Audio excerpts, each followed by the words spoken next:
আফজল খাঁর দিকে। আফজল খাঁও এগিয়ে এলেন। তারপরই একটা দীর্ঘ চিৎকার সমগ্র প্রেক্ষাগৃহকে অনুরণিত করে তুলল। শিবাজির তীক্ষ্ণ বিষাক্ত বাঘ নখের অব্যর্থ আঘাতে আফজল খাঁর বিষ জর্জরিত অবশ দেহটা এলিয়ে পড়ল। বিশ্বাসঘাতক!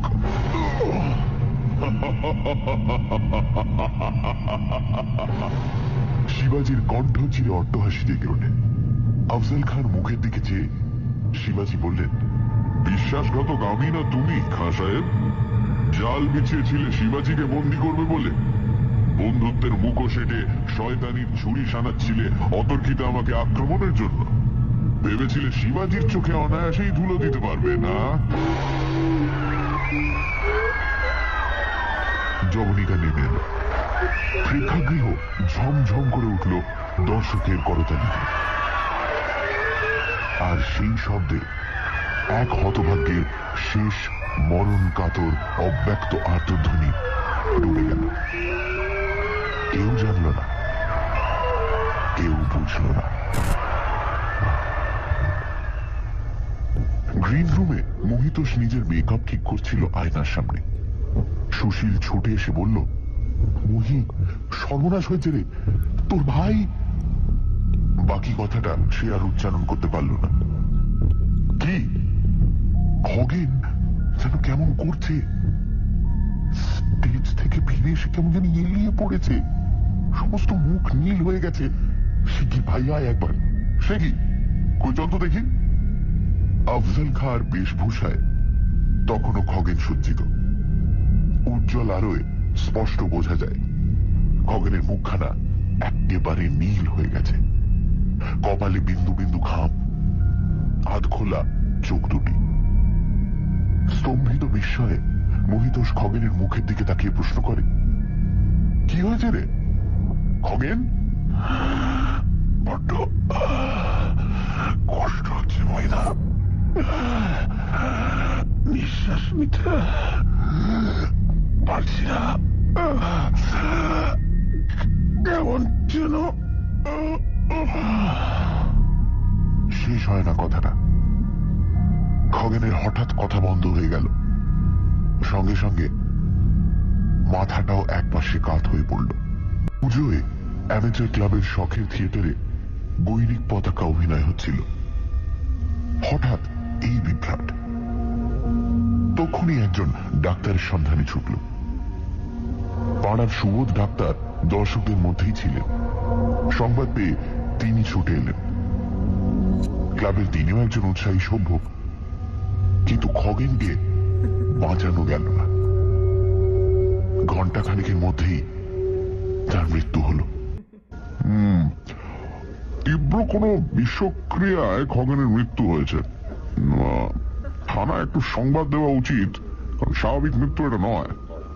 থানায় সংবাদ না দিলে পরে গোলমাল হতে পারে। একটু পরে গ্রিন রুমে মহিতোষ ও সুবোধ ডাক্তার পাশাপাশি দুটো চেয়ারে বসে কথা বলছিলেন। দলের পান্ডা মহিতোষকে সুবোধ ডাক্তার কয়েকটি প্রশ্ন করল। তোমার সেই বাঘ নখটা কোথায় মহি? আশ্চর্য, সুবোধা, এই টেবিলের ওপরেই তো সেটা ছিল, কিন্তু খুঁজে পাচ্ছি না। খগেনকে যখন দেখতে যাই তখনও সেটা এখানেই ছিল। সত্যি তন্ন তন্ন করে খুঁজেও বাঘ নখটার সন্ধান পাওয়া গেল না। ডক্টর সুবোধ বসুর মুখে একটা দুশ্চিন্তার ছায়া। ব্যাপারটা যেমন চিন্তার তেমনই ঘোরালো। হুগলি জেলার ছোটখাটো পল্লী গ্রাম একটি। মহিতোষ, যতীন, খগেন ও সুশীল সবাই কলেজের ছাত্র ও একই গ্রামে বাড়ি। পুজোর ছুটিতে প্রতিবারই তারা গ্রামে এসে হৈ হৈ করে থিয়েটার করে। এবারে তারা গ্রামে এসে গৈরিক পতাকা অভিনয়ের আয়োজন করে এবং বিজয়ের পরের দিন নাটক যখন অভিনীত হচ্ছে ঠিক সেই সময় ঘটল এই আকস্মিক বিভ্রাট। অ্যামেচার থিয়েটার ক্লাবের প্রধান পৃষ্ঠপোষক গ্রামের জমিদার যামিনী চৌধুরী, বয়সে তরুণ, অত্যন্ত আমোদে ও মিশুকে। বাপ পিতামহের অর্থের প্রাচুর্য থাকা সত্ত্বেও নৈতিক দিক দিয়ে যামিনীবাবু অত্যন্ত বলিষ্ঠ প্রকৃতির লোক। MA পাশ করেছেন এবং লেখাপড়ার চর্চা এখনো রাখেন। রামকৃষ্ণ সংঘের শিষ্য, বিয়ে করেননি।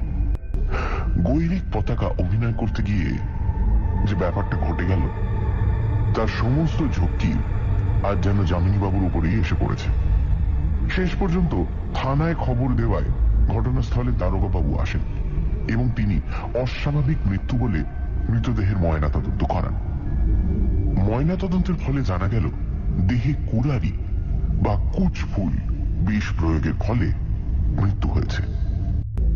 পুজোর ছুটিটা আমোদ হল্লা করে যে যার আবার কলকাতায় চলে যায় কটা দিন পরে। ময়নাতদন্তের ফলাফলটা যেন সত্যি সকলকে একেবারে স্তম্ভিত করে দিয়েছে। জমিদার যামিনী চৌধুরীকে সেদিন গোপনে থানায় ডেকে দারোগা ইউসুফ বলেছেন, গৈরিক পতাকা অভিনয় হতে হতে যখন টিনের পাতের তৈরি খেলার বাগনক দিয়ে মহিতোষবাবু খগেনবাবুকে আঘাত করেন, তারপরই খগেনবাবুর মৃত্যু হয়। সকলের জবানবন্দি থেকে সেটাই প্রমাণ হচ্ছে এবং that must be the cause of death. আপনি কি বলছেন ইউসুফ সাহেব? আপনি কি বলতে চান মহিতোষ খগেনকে সেই খেলার বাগনকের সঙ্গে বিষ মাখিয়ে ইচ্ছে করে হত্যা করেছে?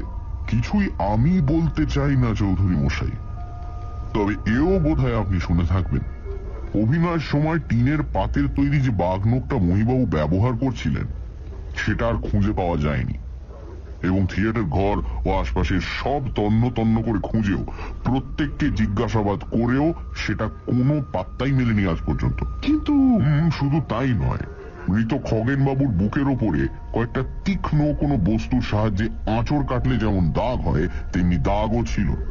কিন্তু আপনি বোধহয় জানেন না দারোগা সাহেব, খগেন আর মহি জাট্টুতো খুঁট্টুতো ভাই, একই জয়েন্ট ফ্যামিলিতে ওরা মানুষ।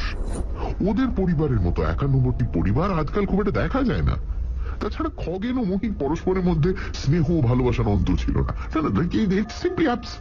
একেবারে অসম্ভব। আপনিও বোধহয় জানেন চৌধুরী মশাই, আঘাত এক এক সময় এমন জায়গা থেকে আসে যেখানে কোনো আঘাতের সম্ভাবনা মাত্র ছিল না কয়েকদিন আগে।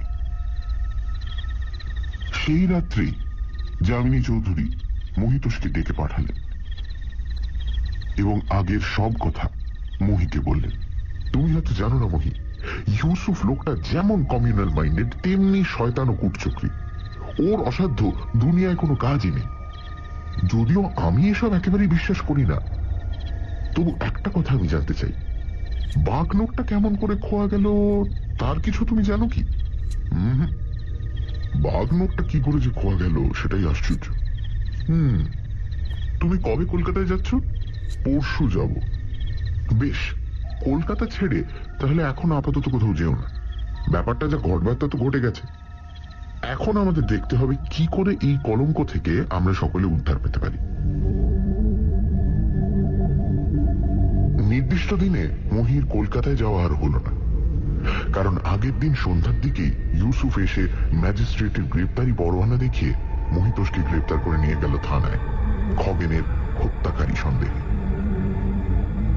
যামিনীবাবু আপ্রাণ চেষ্টা করেও দুঃসংবাদটা চেপে রাখতে পারলেন না।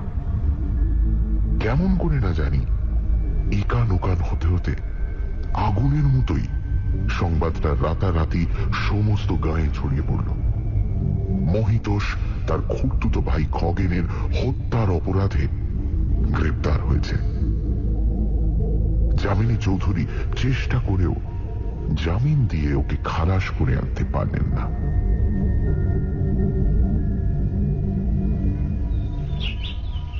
কিরিটি বাণী ভবন মেসে তার তিনতলার ঘরে বসে মন দিয়ে ওই দিনকার খবরের কাগজটি পড়ছিল। ওই দিনকার খবরের কাগজে বিলাসপুর গ্রামের অ্যামেচার ক্লাবের গৈরিক পতাকা অভিনয়ের মধ্যে খগেন ঘোষের আকস্মিক নিহত হওয়ার ব্যাপার ও সেই সংক্রান্ত মহিতোষের গ্রেপ্তারের কথাটা ছাপা হয়েছিল।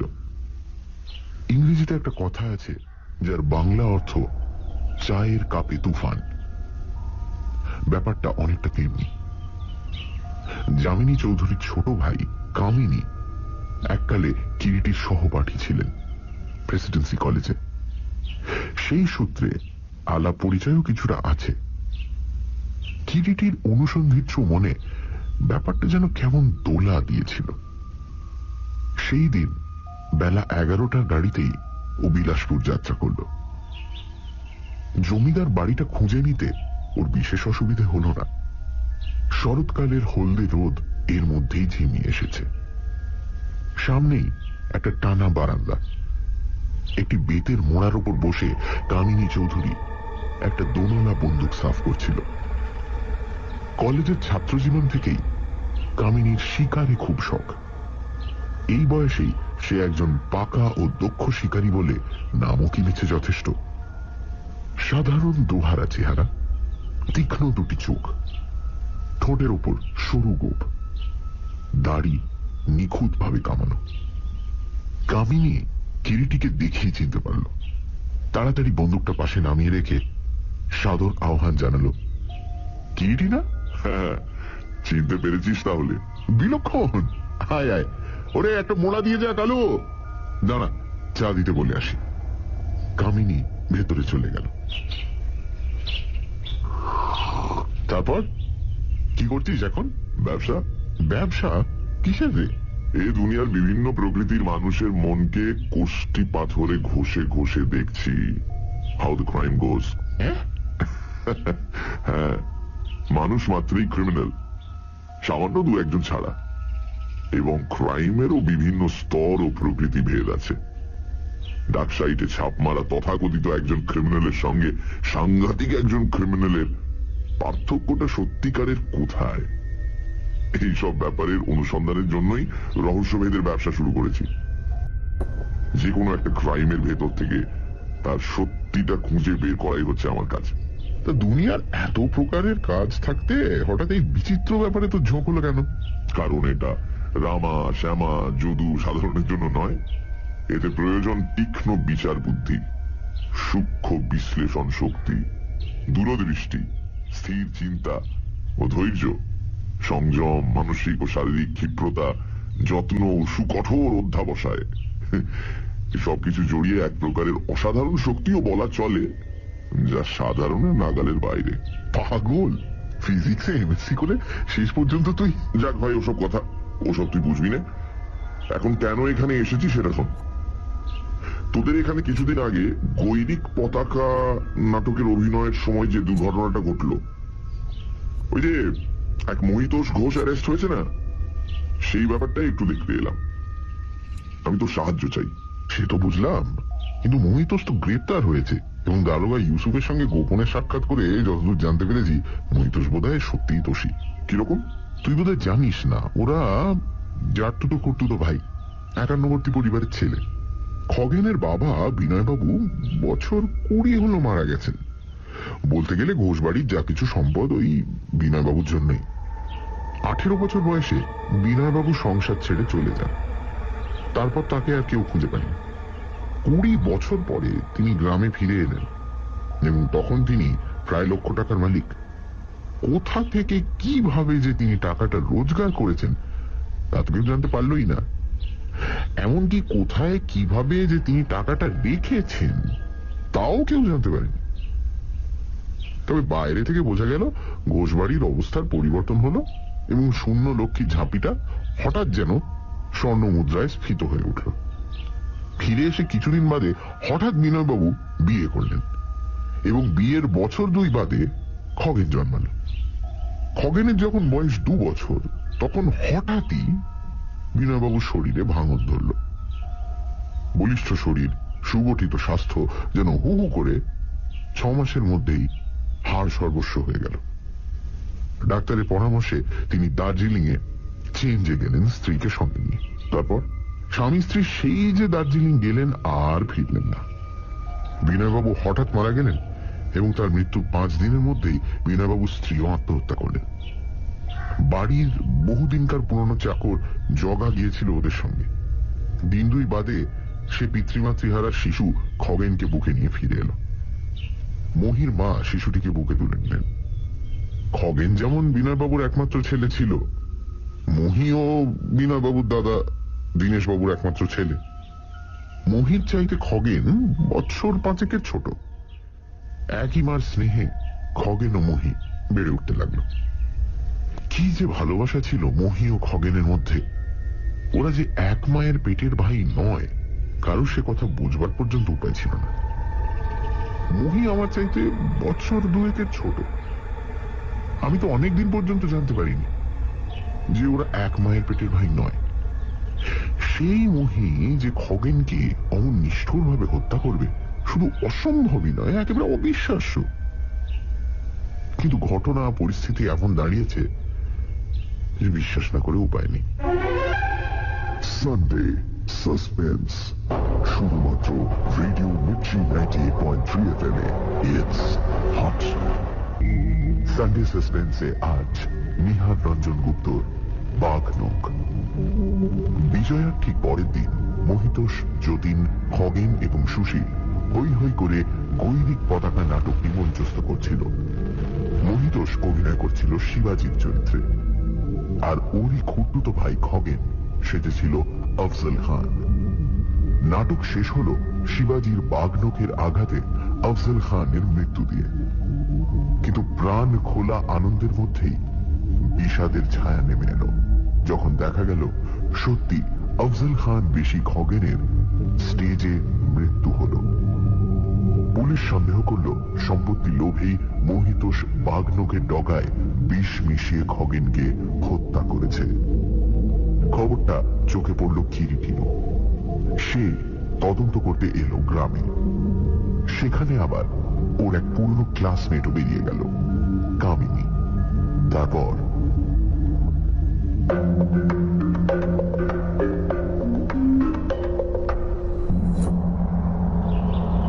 পরের দিন ভোরে কিরিটি কামিনীকে সঙ্গে নিয়ে থিয়েটার হলটা দেখতে গেল। পাকা ভিত, চারিপাশে করুগেটেড শীটের বেড়া ও আচ্ছাদনটাও করুগেটেড শীটে। মাঝখানে স্টেজ, দুপাশে ও পেছনে ছোট ছোট 4-5টা ঘর। একটায় স্থানীয় ক্লাব ঘর ও লাইব্রেরি, অন্যগুলোর মধ্যে 2টো গ্রিন রুম ও বাকি ঘরটা সাধারণত বন্ধই থাকে। স্টেজ নেহাত ছোট নয়, কলকাতার পেশাদারি স্টেজের মতো না হলেও বেশ বড়। মাত্র দিন 10 আগে এইখানেই নির্দোষ আনন্দের মধ্যে হঠাৎই একটি নির্মম হত্যা ঘটেছিল। অজান্তেই কিরিটির মনটা কেমন যেন বিষণ্ণ হয়ে ওঠে। ডান দিকের একটা ছোট জানলা বন্ধই ছিল। কিরিটি জানলাটা খুলে দেয়। সামনেই একটা ঝাঁকড়া কামিনী ফুলের গাছ। সাদা সাদা ফুল ফুটে আছে অজস্র। আনমনে কিছুক্ষণ গাছটার দিকে চেয়ে থাকতে থাকতে হঠাৎ কিরিটির নজরে পড়ে ঘন পাতার মধ্যে একটা লাল কাপড়ের পাড়ের অংশ হাওয়ায় ডালের সঙ্গে দুলছে। কিরিটি ঘর থেকে বের হয়ে বাইরে গাছটার কাছে যায়।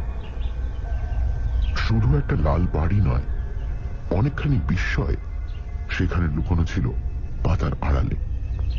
একটা লম্বা, প্রায় হাত আড়াই হবে, কাঁচা বাঁশের কঞ্চি। তারই এক মাথায় পাড়ের একটা দিক বাঁধা এবং পাড়ের অন্য দিকটাই ঝুলতে দেখা গিয়েছিল স্টেজের ভেতরের জানলা থেকে। হঠাৎ একটা সম্ভাবনা ওর মাথায় খেলে যায়। ফিরে আসে ও স্টেজ ঘরে। চারিদিকে ভালো করে কি যেন খুঁজতে থাকে কিছুক্ষণ ধরে। কামিনী প্রশ্ন করে, কি করছিস? একটা সরু 1.5 লম্বা বাঁশের কঞ্চি।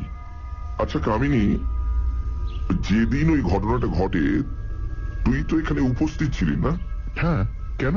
আফজল খাঁ বেশি খগেন বাবুকে যখন শিবাজি বেশি মহিতোষ বাবু আলিঙ্গন করতে যায় তখন, মানে ঠিক সেই মুহূর্তে একটু আগে বা পরে খগেন বাবু চিৎকার করে উঠেছিলেন বলে জানিস কিছু? কই না তো, আর হলেও আমি অন্তত শুনিনি। কিন্তু কেন? আচ্ছা, দুর্ঘটনা ঘটবার পর ড্রপ যখন ফেলে দেয় তখন ঘন্টা বাজানো হয়েছিল। সে এক মজার ব্যাপার। যে লোকটার হাতে ঘন্টা বাজাবার ভার ছিল সে একটু আগেই ঢং করে ঘন্টাটা বাজিয়ে ফেলেছিল। ইউরেকা, পেয়েছি! কিরিটি হঠাৎ চিৎকার করে ওঠে। কি পেয়েছিস? শব্দ, জাস্ট আ সাউন্ড। জাস্ট আ সাউন্ড। ছোটবেলার একটা ছেলে ভুলোনো পদ্য ধাঁধা মনে পড়ছে। বনের থেকে বেরুলো টিয়ে সোনা টোপর মাথায় দিয়ে। বলতো ধাঁধার উত্তর কি? বলতে পারলি না তো? জানি বলতে পারবি না। থাক, চল এবার ফেরা যাক। মহিতোষের বাবা দীনেশবাবু লোকটি অত্যন্ত অমায়িক। কিরিটির আসল পরিচয় পেয়ে অত্যন্ত সুখী হলেন এবং অনেকক্ষণ ধরে দুজনে বসে আড্ডা মারলেন। কিরিটি জানতে পারল মৃত বিনয়বাবুর একমাত্র পুত্র খগেনই ছিল ঘোষ বাড়ির সমস্ত সম্পত্তির অধিকারী। যদিও সে কথা একমাত্র দীনেশবাবু ছাড়া আর কেউই জানত না। তবে যতটা রটে ততটা নয়। লাখ টাকা নয়, 1030 টাকা নগদ ব্যাংকে আছে। আর 1010 টাকায় কিছুদিন আগে কাঁচামালের ব্যবসা করে এখন সেই ব্যবসার মূলধন প্রায় 1050 দাঁড়িয়েছে এই 24 বছরে। তবে যে জ্যাঠামশাই শুনতাম বিনয় কাকার নগদ লাখ টাকা আছে। লাখ টাকাটা কি এত সহজ বাবা? থাকবে সে কথা। বিনুর গচ্ছিত ধন শেষ পর্যন্ত রক্ষা করতে পারলাম না। এই দুঃখটাই আজ আমার মহির দুর্নামের চাইতেও বেশি বাজছে বুকে। খগেন বাবু ও মহিবাবুর ঘরটা একবার দেখতে পারি কি দীনেশবাবু? নিশ্চয়ই, চলুন। এরপর খগেনের ও মহির ঘরে ঢুকে ঘরের সব কাগজপত্র উল্টে পাল্টে দেখে কিরিটি বিদায় নিল। আরো 1 সপ্তাহ পরের কথা। যামিনী বাবুর বাইরের ঘরে বসে কিরিটি, যামিনী বাবু ও কামিনী কথাবার্তা বলছিল। মহিতোষ বাবু একেবারে নির্দোষ এ ব্যাপারে। তার ঘাড়ের সমস্ত হত্যাপরাধটা অত্যন্ত কৌশলের সঙ্গে চাপানো হয়েছে মাত্র। কিরকম? আপনি তাহলে ধরতে পেরেছেন নাকি কিরিটি বাবু খগেনের আসল হত্যাকারী কে? প্রশ্ন করলেন যামিনী বাবুই। হ্যাঁ। ঘরের মধ্যে যেন বজ্রপাত হল। বিস্মিত ও বিমূঢ় যামিনী বাবু যেন একেবারে নির্বোধ বনে গেলেন। যখন কিরিটি তার জামার পকেট থেকে একটা ছোট কাগজের মোড়ক খুলে তার চোখের সামনে মোড়কের ভেতরে পদার্থটি খুলে ধরল। দেখুন তো যামিনী বাবু, এটা কি? একটা শাড়ির লাল পাড় বলেই তো মনে হচ্ছে, কিন্তু হ্যাঁ, আর একটু ভালো করে পাড়টা পরীক্ষা করে দেখুন। যে শাড়ি থেকে পাড়টা ছিঁড়ে নেওয়া হয়েছে সেটা সাধারণ মিলের শাড়ি নয়, দামি শান্তিপুরী শাড়ির পাড়। দেখুন, পাড়ের নিচে জরির নকশা আছে। আর দুর্ভাগ্যই বলুন বা সৌভাগ্যই বলুন, পাড়টা এমন ভাবে ছিঁড়ে নেওয়া হয়েছে যে ধোপার চিহ্নটাও রয়ে গিয়েছে। হত্যাকারী যে বুদ্ধিমান সন্দেহ নেই, কিন্তু ভগবান বিরূপ। আপনি কি বলতে চান খুলে বলুন কিরিটি বাবু, এসবের অর্থ কি?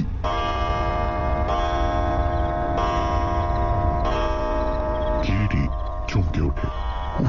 রাত 9টা? আরে এক্ষুনি না উঠলে তো 9টা-20 ট্রেনটা ধরতে পারবো না। সমস্ত কথা বিশদভাবে লিখে 2খানা চিঠিতে, একখানা দারোগা ইউসুফ সাহেবকে ও অন্যখানা দীনেশ বাবুকে ইতিমধ্যে পাঠিয়েও দিয়েছি। কাল সকালের মধ্যেই সব ডিসাইড হয়ে যাবে। আচ্ছা চলি, নমস্কার। বলতে বলতে ওদের 2 ভাইকে দ্বিতীয় কোনো কথা বলার সুযোগ না দিয়ে কিরিটি ঘর থেকে বেরিয়ে গেল। ইউসুফ দারোগা অপরিচিত হাতের লেখা একখানা চিঠি পড়ছিল। রাত প্রায় 10:30 হবে।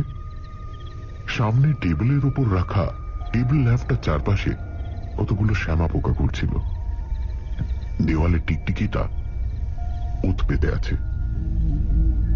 দারোগা সাহেব, আপনাকে বিরক্ত করছি বলে সত্যি আমি লজ্জিত। চিঠির নিচে নাম না দেখেই বুঝবেন আত্মপরিচয় দিতে আমি ইচ্ছুক নই। আগে বলিনি, মৃত খগেন ঘোষের হত্যা সম্পর্কে আমি একটা কথা বলতে চাই। খগেন ঘোষের হত্যাকারী মহিতোষ নয়, সম্পূর্ণ অন্য লোক। নাম পরে বলছি, আগে ঘটনাটা যা ঘটেছিল খুলে বলে দিই। অভিনয়ের রাতের আগে থেকেই খুনি খগেনকে হত্যা করবার মতলব এঁটে রেখেছিল। অর্থাৎ তার কাজের প্ল্যান আগে হতেই ঠিক করা ছিল। বাঁশের কঞ্চি দিয়ে তীর ধনুক বানিয়ে তীরের ফলায় তীব্র কুড়ারি বিষ মাখিয়ে সেই বিষাক্ত তীর দিয়ে বিদ্ধ করে খুনি খগেনকে হত্যা করে। স্টেজের পাশে যে ঝাঁকড়া কামিনী গাছটা আছে সেই গাছে বসে বসেই খুনি বিষাক্ত তীর নিক্ষেপ করেছিল।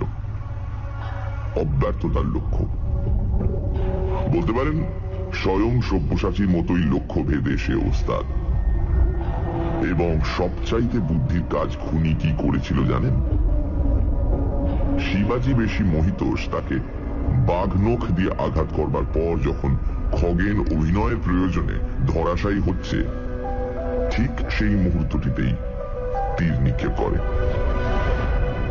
অভিনয়ের ব্যাপারে সকলেই এত মশগুল ছিল যে দর্শক হতে শুরু করে অভিনেতা মহিতোষ পর্যন্ত নিক্ষিপ্ত তীরটাকে কেউ লক্ষ্য করেনি। এমনকি তীরবিদ্ধ হওয়ার সঙ্গে সঙ্গে খগেন যখন চিৎকার করে ওঠে, সে চিৎকারটাকেও কেউ অস্বাভাবিক বলে মনে করেনি। মঞ্চের মধ্যে অভিনেতারা তো পারেইনি, এমনকি দর্শকরাও পারেনি। তার কারণ ঠিক সময় ঘন্টা বাজানো হয়। অবশ্য পাশেই দণ্ডায়মান মহিতোষের বোঝা উচিত ছিল, কিন্তু মহিতোষ পারেনি তখন। কারণ মহিতোষ অভিনয় এত ব্যস্ত যে ও ভেবেছে খগেন বুঝি আসলে অভিনয় করছে। যা হোক, খুনি তীর নিক্ষেপের সঙ্গে সঙ্গেই সাজঘরে এসে মহিতোষের অবর্তমানে বাঘ নখটা সরিয়ে ফেলে কাজ সমাপ্ত করে। এবং তাড়াতাড়িতেই হোক বা মনের ভুলেই হোক, যে কঞ্চিটাকে ধনুকের মতো করে তীর নিক্ষেপের সময় সে ব্যবহার করেছিল সেটা গাছের সঙ্গেই লটকে রেখে আসে। এদিকে খগেনকে নিয়ে যখন সবাই ব্যস্ত, সেই ফাঁকে খুনি স্টেজে গিয়ে তীরটা সরিয়ে ফেলে সবার অলক্ষ্যে। এখন বোধহয় বুঝতে পারছেন মহিতোষের বাঘ নখের আঘাতে মৃত্যু হয়নি। ব্যাপারটা আগা গোড়া মহিকে দোষী দাঁড় করাবার জন্য খুনির সাজানো। মহিতোষ সম্পূর্ণ নির্দোষ। ওদিকে দীনেশবাবু একখানা চিঠি পড়ছিলেন। চিঠিখানা পড়তে পড়তে তিনিও যেন বিমূঢ় হয়ে গিয়েছেন। দীনেশবাবু পড়তে লাগলেন, এখন তাহলে সত্যিকারের খুনি কে? কিন্তু সে কথা বলবার আগে একটু ভনিতা করতে চাই। ছোট্ট একটা মুখবন্ধ। আপনি হয়তো জানেন না, আপনার অজ্ঞাতে আপনার মৃত ভ্রাতুষ্পুত্র খগেন একজনের সঙ্গে গোপনে পার্টনারশিপে চোরাই মালের ব্যবসা বেচা কেনা করছিল আপনারই দেওয়ার টাকায়। চমকে উঠবেন না, হ্যাঁ, যোগ্য পিতার যোগ্য পুত্রই খগেন। এখন হয়তো আপনি বুঝতে পারছেন চোরা মালের কারবার করেই গোপনে বিনয়বাবু ওই অর্থ জমিয়েছিলেন। যা হোক, ছেলেও বাপের পথেই বেছে নিয়েছিল, এসব কথা খগেন বাবুর ড্রয়ারে একটা ডায়েরি থেকেই আমি জেনেছি, যেটা সেদিন তার ঘর থেকে আমি উদ্ধার করে নিয়ে আসি আপনাদের সবার অলক্ষ্যে। আপনি যে সেদিন বলেছিলেন একমাত্র আপনি ছাড়া উইলের কথা অন্য কোনো দ্বিতীয় ব্যক্তি জানেই না, তাও ভুল। খগেন জানতো সে উইলের কথা, এবং তার কাছ থেকেই হয়তো তার পার্টনারও জানতে পেরেছিল। তাই সে খগেনকে পথ থেকে সরানোর চেষ্টা করে। খুনি বা খগেনের অংশীদার ও খগেনের মধ্যে একটা চুক্তি হয়। খগেনের ও তার নিজের সমস্ত সম্পত্তি, যা কিছু সমস্তই ওই ব্যবসায় খাটানো হবে। অর্থাৎ এক কথায় ব্যবসার মধ্যেই দুজনের যা কিছু আছে সব টাকা যাবে। কাজেই বুঝতেই পারছেন দুজনের মধ্যে একজনের মৃত্যু হলে অন্যজনই সবকিছুর মালিক হচ্ছে। এই কথাটা চুক্তিনামায় ছিল, যার একটা কপি খগেনের ড্রয়ারেই পাওয়া গিয়েছে এবং দারোগা সাহেবকে পাঠিয়েও দিয়েছি আমি এ মামলার প্রমাণস্বরূপ। ইউসুফ পড়ছিল চিঠির শেষাংশ। এখন দেখুন এই দলিল। দলিলের নিচে যাদের নাম সই আছে একজন খগেন ও অন্যজন তার অংশীদার। এই অংশীদারই হচ্ছে খগেনের হত্যাকারী। আরো প্রমাণ পাবেন চিঠির মধ্যে যে শাড়ির পাড়টা পাঠিয়েছি সেটা থেকেও। আপনাদের স্থানীয় মধু ধোপাই বলবে ওই চিহ্ন কোন বাড়ির কাপড়ের।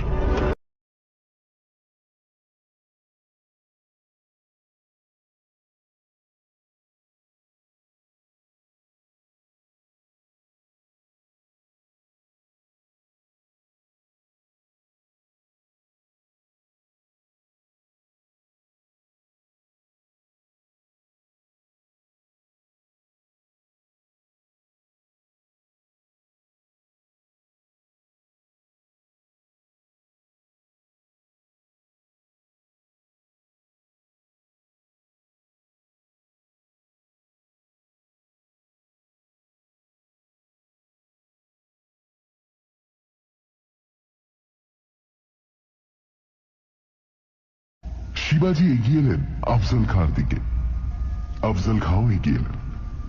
তারপরই একটা দীর্ণ চিৎকার সমগ্র প্রেক্ষাগৃহকে অনুরণিত করে তুলল।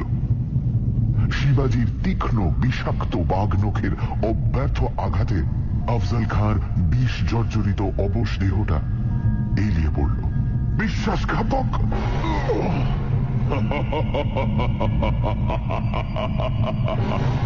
শিবাজির কণ্ঠ চিরে অট্টহাসি জেগে ওঠে। আফজল খান মুখের দিকে চেয়ে শিবাজি বললেন, বিশ্বাসঘাতক আমি না তুমি খাঁ সাহেব? জাল বিছিয়েছিলে শিবাজিকে বন্দি করবে বলে। বন্ধুত্বের মুখোশ এঁটে শয়তানির ছুরি সানাচ্ছিলে অতর্কিত আমাকে আক্রমণের জন্য। ভেবেছিলে শিবাজির চোখে অনায়াসেই ধুলো দিতে পারবে না? জবনিকা নেমে এলো। প্রেক্ষাগৃহ ঝমঝম করে উঠল দর্শকের করতালিতে। আর সেই শব্দে এক হতভাগ্যের শেষ মরণ কাতর অব্যক্ত আর্তধ্বনি ডুবে গেল। কেউ জানল না, কেউ বুঝল না।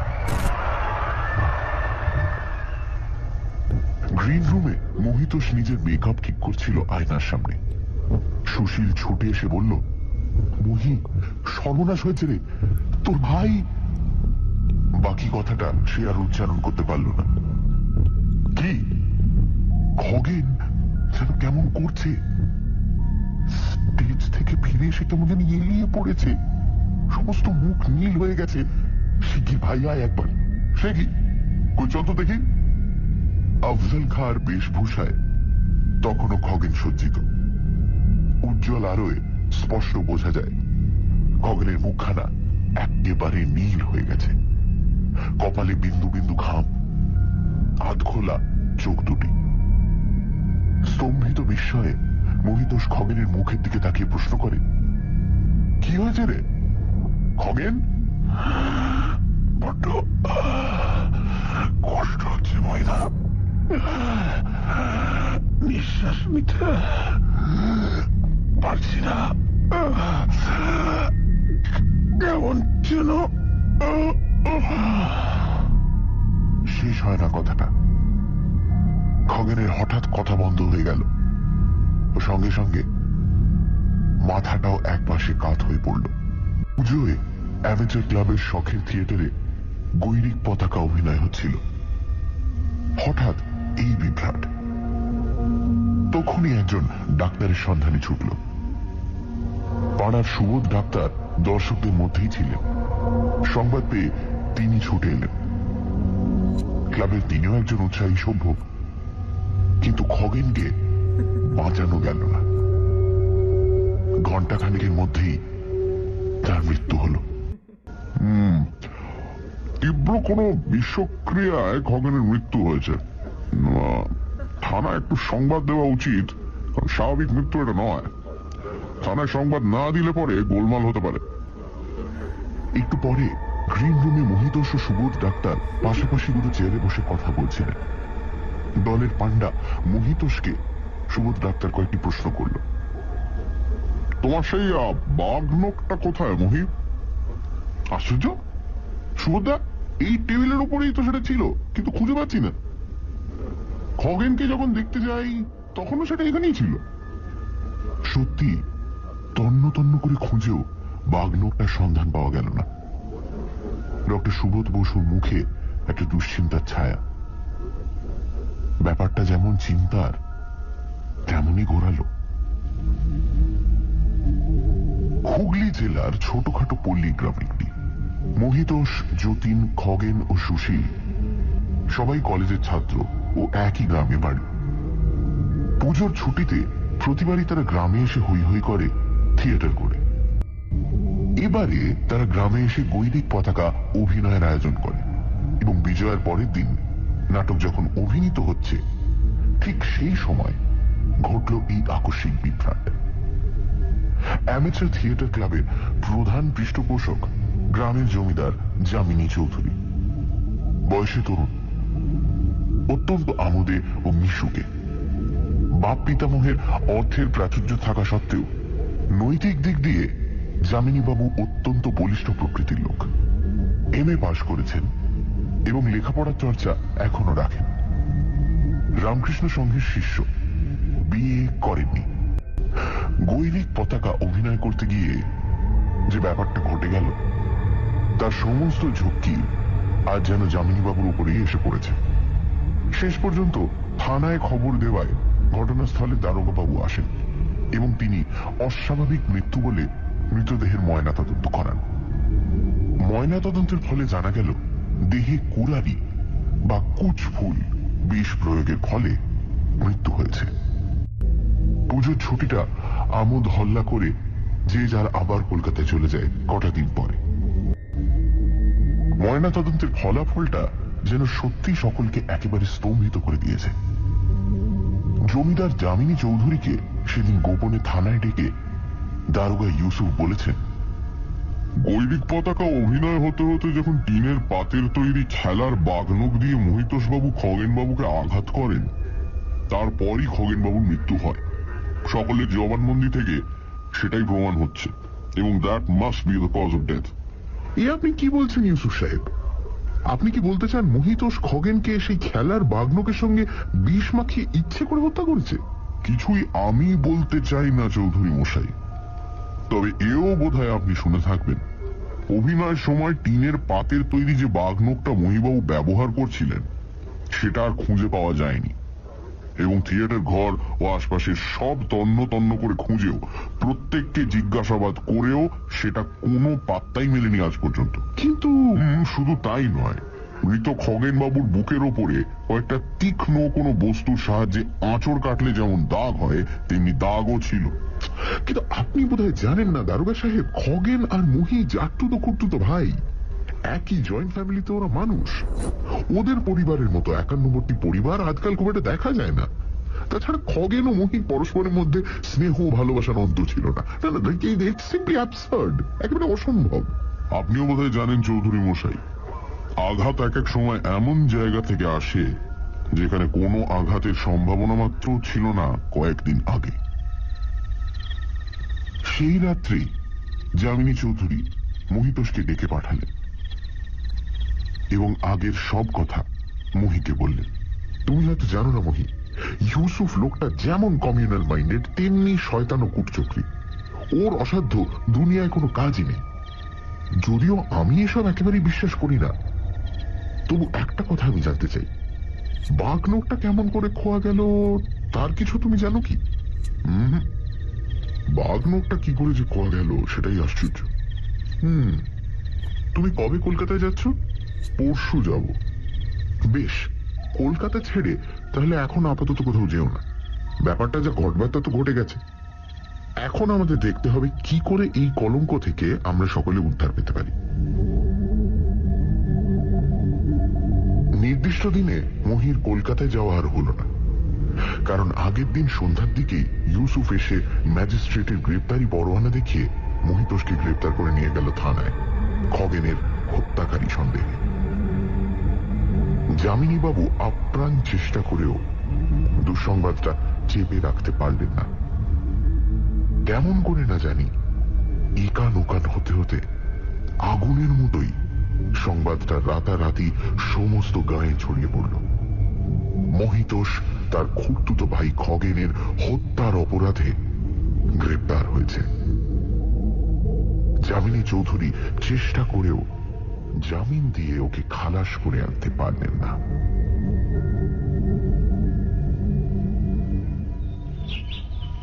কিরিটি বাণীভবন মেসে তার 3 তলার ঘরে বসে মন দিয়ে ওই দিনকার খবরের কাগজটি পড়ছিল। ওই দিনকার খবরের কাগজে বিলাসপুর গ্রামের অ্যামেচার ক্লাবের গৈরিক পতাকা অভিনয়ের মধ্যে খগেন ঘোষের আকস্মিক নিহত হওয়ার ব্যাপার